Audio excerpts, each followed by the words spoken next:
আসসালামু আলাইকুম। আমি এখন আপনাদের দেখাবো কিভাবে বাংলাদেশের বাইরে বসে বাংলাদেশি মোবাইল ব্যাংকিং অ্যাপস যেমন বিকাশ, নগদ এবং অন্যান্য অ্যাপসগুলো ব্যবহার করবেন, যেগুলো দেশের বাইরে থেকে নরমালি ব্যবহার করা যায় না। তো এটার জন্য আমরা ডিএনএস সার্ভিস প্রোভাইড করে থাকি। কীভাবে ডিএনএস অ্যাক্টিভ করবেন এবং সেট আপ করবেন ওইটা আমি এখন দেখাবো। তো এই ওয়েবসাইটে আসার পর আপনাকে চলে যেতে হবে ফি টাইল অ্যাকাউন্টে, ফি টাইল বাটনে। এখানে আপনি অ্যাকাউন্ট করতে হবে। অ্যাকাউন্ট করলে আপনি 30 মিনিটের জন্য টাইল পাবেন। তো শুরুতে আপনাকে একটি নাম দিতে হবে, আপনার ইমেল অ্যাড্রেস দিতে হবে এখানে, এবং আপনাকে একটি পাসওয়ার্ড দিতে হবে, কমপক্ষে 6 অক্ষরের।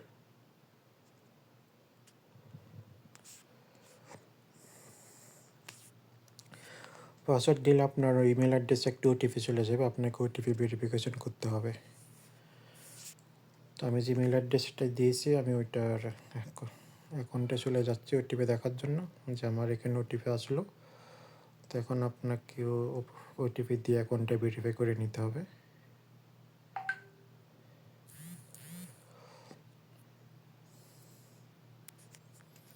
যে আমি ওটিপি দিলাম আর আমার এখানে অ্যাকাউন্টে লগ ইন হয়ে গেল। এই মুহূর্তে আমার কোনো অ্যাক্টিভ প্যাকেজ কিনা নেই, এটা এখানে দেখা যাচ্ছে।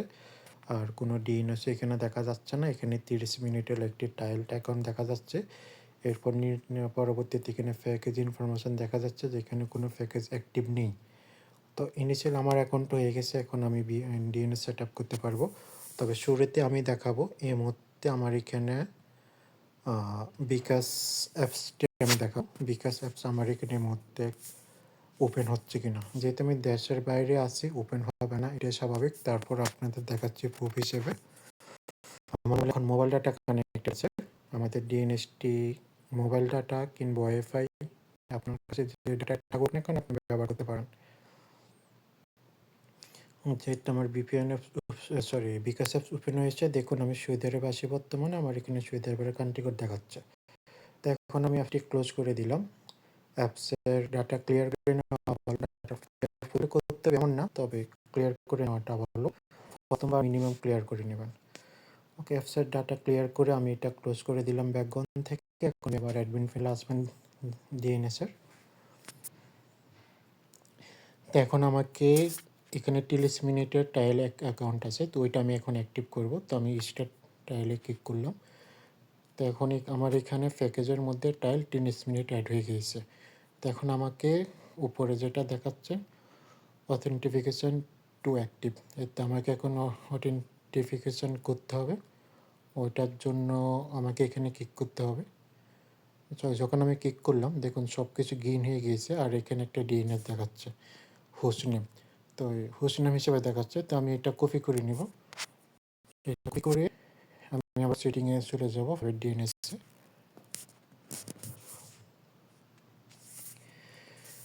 প্রাইভেট ডিএনএসে আসার পর তো আমাকে এখানে কাস্টম ডিএনএসে এখন আমার ডিএনএসটি সেট আপ করতে হবে। তো আমি ডিএনএসটি এখানে সেট করে দিয়েছি। তো এখানে একটু বলিনি, আশা করি আমাদের বিকাশ অ্যাপস কাজ করবে। তো পরবর্তীতে আপনারা যখন প্যাকেজ নেবেন এবং এটা কন্টিনিউ ব্যবহার করবেন, এখানে একটু খেয়াল করুন, এখানে স্ট্যাটাস অ্যাক্টিভ দেখাচ্ছে। যখন আপনারা এটা ব্যবহার করবেন, অনেক কারণে আপনাদের মোবাইল ফোন এলোমেট করার প্রয়োজন হতে পারে। আপনারা ওয়াইফাই থেকে মোবাইল থেকে ওয়াইফাই ডাটা হয়তো বা শেষ করতে হবে। প্রতিবার আপনার আইপি অ্যাড্রেস পরিবর্তন হয়ে যাবে। তো যদি এরকম আপনার আইপি অ্যাড্রেস পরিবর্তন হয়ে যায়, তাহলে আপনাকে প্রতিবার এখানে এসে আপনাকে রিজেনারেট হোস্ট করতে হবে। যদি আপনার আইপি অ্যাড্রেস পরিবর্তন হয়ে যায়, তো পরিবর্তন হয়েছে কিনা আপনি কীভাবে বুঝবেন?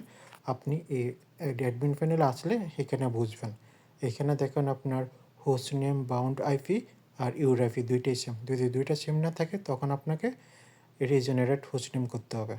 তো যাই হোক না কেন, এটা অ্যাডভান্স করে রাখলাম। তো এখন আমরা আমাদের বিকাশটি আবার ট্রাই করে দেখব।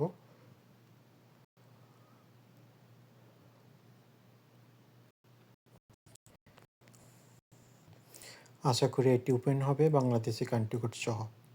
যদি আমার কাছে এই মুহূর্তে রোমিং সিম নেই, এই জন্য আমি লগ ইন করে দেখাতে পারবো না।